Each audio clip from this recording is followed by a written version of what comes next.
Car wiring सीखना चाहते हैं या ईसीएम रिपेयर करना सीखना चाहते हैं या मैकेनिकल काम सीखना चाहते हैं तो ये वीडियो आपके लिए। हमारी क्लासेस चल रही है, कुछ लोग मैकेनिकल पे काम कर रहे हैं, कुछ वायरिंग पे काम कर रहे हैं, कुछ BS6 गाड़ी पे काम कर रहे हैं। मैं आपको दिखाता हूँ एक हल्का सा रिव्यू, ज़्यादा लंबा वीडियो नहीं, आइए दिखा देता हूँ।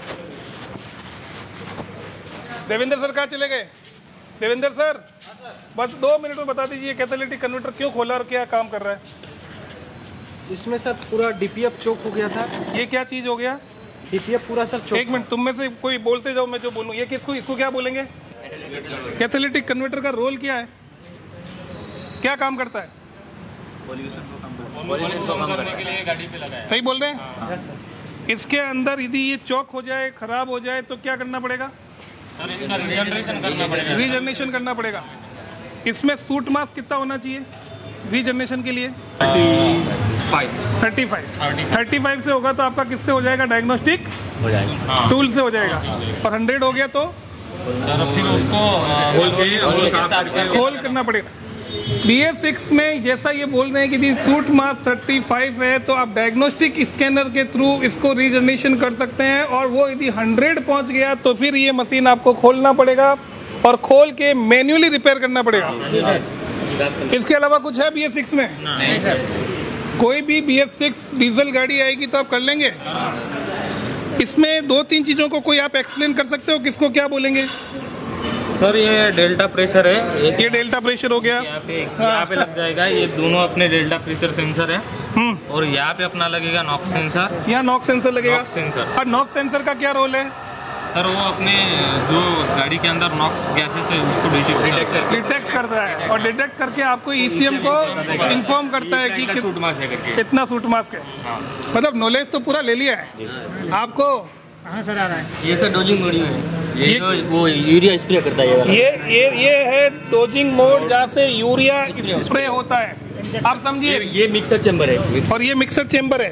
देखो मैं इनको लगता है सेंसर 2, यहाँ टेम्परेचर सेंसर 2 लगेंगे, और ये मिक्सर है। ज्यादा टेम्परेचर होगा तो ये ऑटोमेटिक स्प्रे करेगा यूरिया को, ऑटोमेटिक स्प्रे करेगा, ऑटो रीजनरेशन स्टार्ट हो जाएगा। ऑटो रीजनरेशन स्टार्ट हो जाएगा। इससे ज़्यादा क्या नॉलेज चाहिए आपको? कितना टाइम हो गया वायरिंग सीखते हुए? 2 महीना ECM भी सीखा है, और ECM के बाद वायरिंग में आए हो। वायरिंग में आज कितने हो रहे? महीना पूरा हो गया, होना बाकी है? महीना अभी 2 दिन बाकी है। 2 दिन बाकी। अब इस 2 दिन में 1 महीने में क्या कोई भी गाड़ी वायरिंग कर लेंगे? कंफर्म। अब एक बार मैं फटाफट बोलता हूँ। ये हो गया आपके कौन से सेंसर हो गए? T4 T5। ये क्या काम करते हैं? टेम्परेचर सेंस करता है। ये वाला डोजिंग मॉडल क्या करेगा? यूरिया को स्प्रे करेगा। और यहाँ पे क्या लगेगा? ये डेल्टा प्रेशर सेंसर, और ये भी डेल्टा। प्रेशर बताएंगे। ये दोनों क्या बताएंगे? प्रेशर बताएंगे। और इन सबको चेक कैसे करेंगे अपन? डायग्नोस्टिक टूल से, स्कैनर के माध्यम से। मतलब कि स्कैनर भी अच्छी क्वालिटी का होना चाहिए, और हमें चलाना भी आना चाहिए। गलत चला लिया तो सक्सेसफुल नहीं होगा, सक्सेस नहीं बार हो जाएगा, कैंसिल होता जाएगा। ठीक है, ये था मेरा एक वायरिंग बैच जो अभी इसके ऊपर काम कर रहा है BS6 के मॉड्यूल पे। चलिए, थैंक यू, काम करते रहिए। अभी इन सबको एक टास्क मिला हुआ है, इनका बैच खत्म हो रहा है। ये क्या कर रहे हो भाई?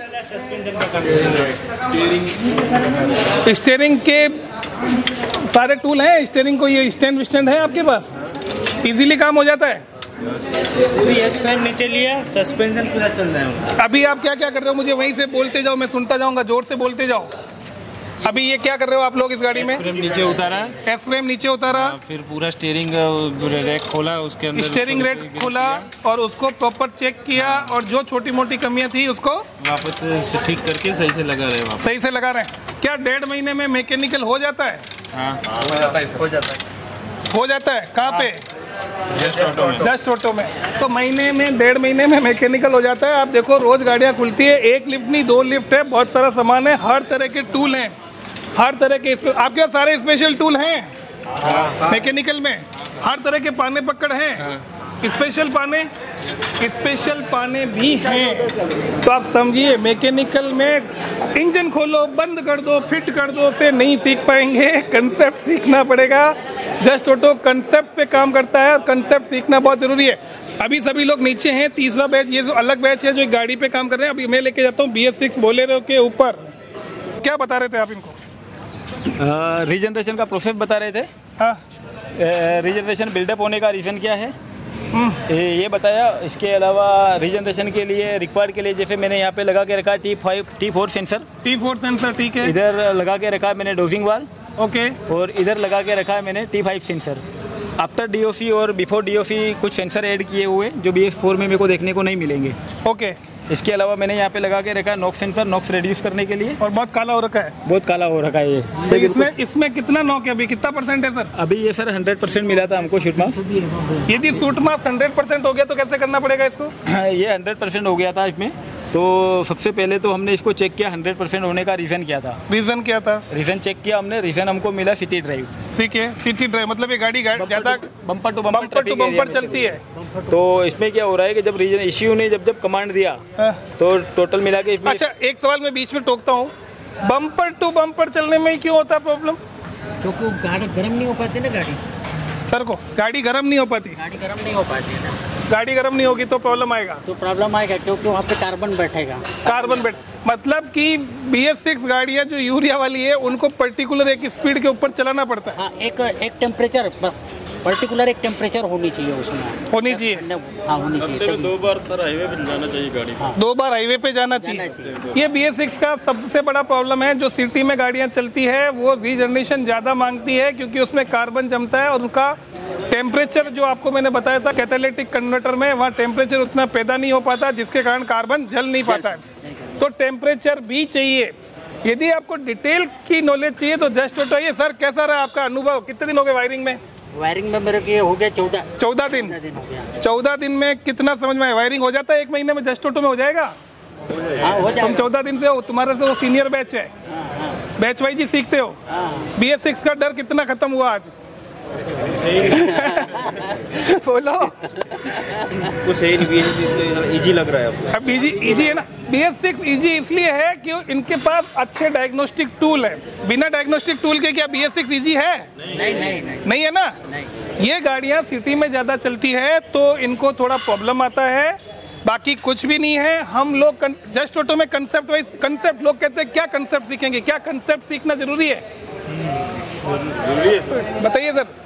कंसेप्ट जो हम सिखा रहे हैं कि भाई ये नॉक सेंसर ये है, इसमें इतना रिजल्ट आना चाहिए, या 100 सूट मास्क होना चाहिए, या 35 होना चाहिए, ये फिक्स पैरामीटर सीखने जरूरी है या नहीं है? जरूरी है ना, उसके बिना तो और वो पैरामीटर आपको पता है तो वो पैरामीटर सभी गाड़ियों में सेम काम करते हैं। सेम काम करेगा। जरूरी है महिंद्रा बोलेरो हो गई या मैं कह लूँ जीप हो गई या कोई भी ब्रांड हो गया, सब में कंडीशन सेम है ना?